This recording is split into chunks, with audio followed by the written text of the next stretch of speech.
been everywhere in the world with this movie now, and everyone always says to me, but have you been to Fantasia?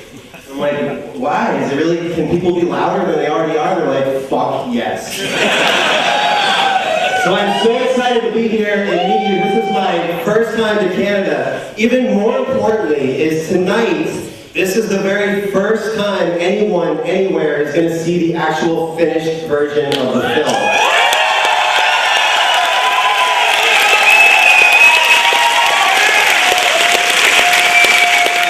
I'm sure a lot of you know this because you're clearly diehard horror fans, but in Hollywood, right now it's really hard to get an original film made because they think, and they do tell you this when you go into meetings, they think that all you guys want are remakes, sequels, PG-13 bullshit.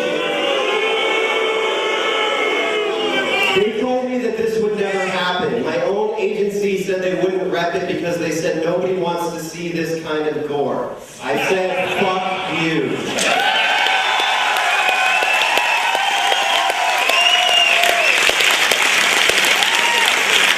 And the fact that you guys are here tonight filling up this 700-seat theater, I say that old school horror is not dead. So, please, wait, hold on. So, everybody always applauds the film and me. Tonight, I want you guys to give yourselves a fucking round of applause because this is the fucking shit right here. Thank you.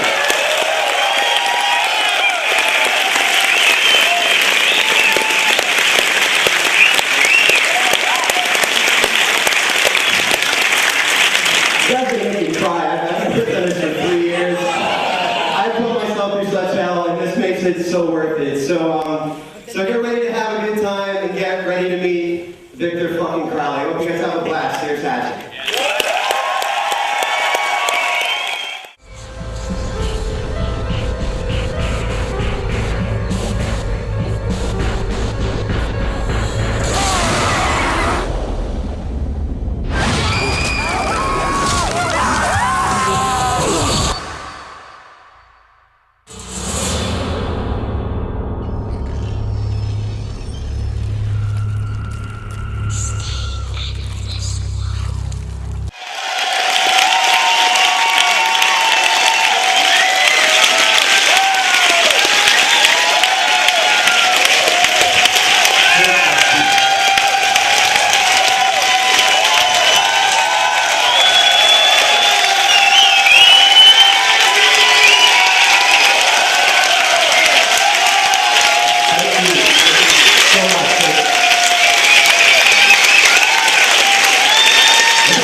Thank you so much. Thank you so much.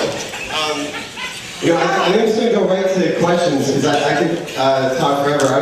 Although I was just saying to the people I was with, we had no money and we had no time, but by no time, I mean no fucking time. The movie was shot over 24 days, which you would think would be a lot, but we ended up having to shoot it in the summertime, and there's only darkness from 9 o'clock at night till 5 in the morning. This whole thing was shot in the desert in Santa Cruz, California, because we couldn't afford to fly the actors to New Orleans. The only two actors who went to New Orleans were Joe David Moore and John Richmond, who were Marcus and Ben. Even Tony Todd, we couldn't bring him there, so we had to shoot him in a cardboard cutout in the woods. And then the reverse was them in New Orleans with a black stunt double going like that. So it was so hard. A lot of the stuff was one take, but the crew was so amazing. I mean, nobody was doing it for the paycheck.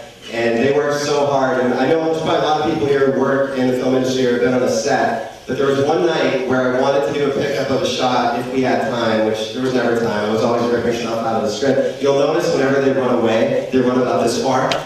Okay, we're safe now. And they talk again. That's because we couldn't afford to light any further than that.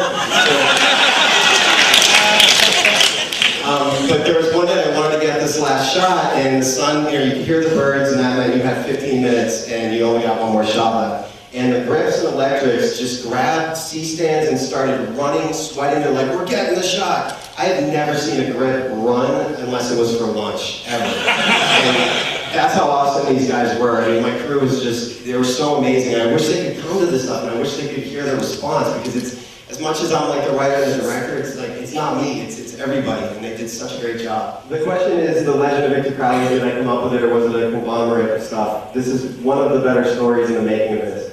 when I was 8 years old, my parents sent me to this Jewish summer camp called Camp Avoda, and it sucked such balls, and they made us do labor the whole time. I was cleaning toilets, and I found out last year that avoda in Hebrew means work. So my mom sent me to camp fucking work.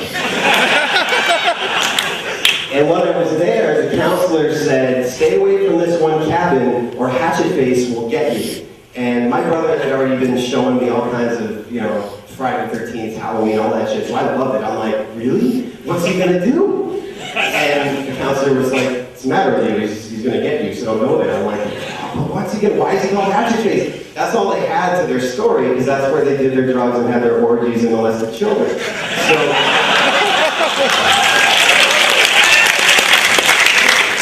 So that night we were going to bed, the other kids in the cabin were all talking, do you think Hatchet Face will get us? And I came up with that exact story on the spot, and they all started crying. And so the next morning, the counselors called my parents. They were going to send me home from camp, and I waited 20 years brewing with this thing to get to do it. The New Orleans part factored in because I was at my friend Ben's bachelor party in New Orleans, and Ben was with all his college friends, and they wanted to go see basketball games. I could care less about basketball, so I was trying to find something else to do. I saw a sign for a Haunted Swamp Tour. I went over and said, can I do a Haunted Swamp Tour? And they said, we don't do them anymore because of what happened. And the 8-year-old me, what happened? And it was because the insurance got too high. So that's really where it all came from. Mrs. Permatti, I'm getting her face ripped in half, was one of the first stats that I thought of, because the idea was, it's not so much what have you not seen before, whatever, because at this point you've seen everything, and if you're a diehard crowd like this, of course every horror movie is predictable. The one thing that we purposely kept extremely predictable was as soon as we had Kane Hodder as Victor Crowley, and John Biegler was doing the effects, and like, all the fucking assholes online are starting saying, before they even saw the movie. So originally he jumped down from a tree into the boat. I'm like, he's pulling her out of the boat. I want the same music, I want the same everything, and let's just give him that one moment that, okay, this is Friday the 13th. The belt sander death, the very first short film I ever made was called Columbus Day Weekend, because that's the only holiday we don't have a horror movie for. And it was Jason and Michael Myers stalking the same campsite by mistake, and then they're dead. And it's not a joke. You can actually, if you look at my website, it's harryscope.com. You can watch it. It's back up there. We made it for $8, and it ended up getting bootlegged everywhere. And then Sean Cunningham, who directed Friday the 13th, actually wrote to me and said he thought it was really funny. But one of the deaths in there, what we were playing with is how these villains always find random shit lying around, like the gas-powered belt sander. That doesn't even exist. So I tried to change it, and John Biegler said, do not lose the belt sander, it's too funny. And I said, but he'd have to plug it in. What, has he got an extension cord? So my production designer said, if I can build a functioning gas-powered belt sander, will you let it stay? And I was like, go for it. 3 days later, he shows up, big green.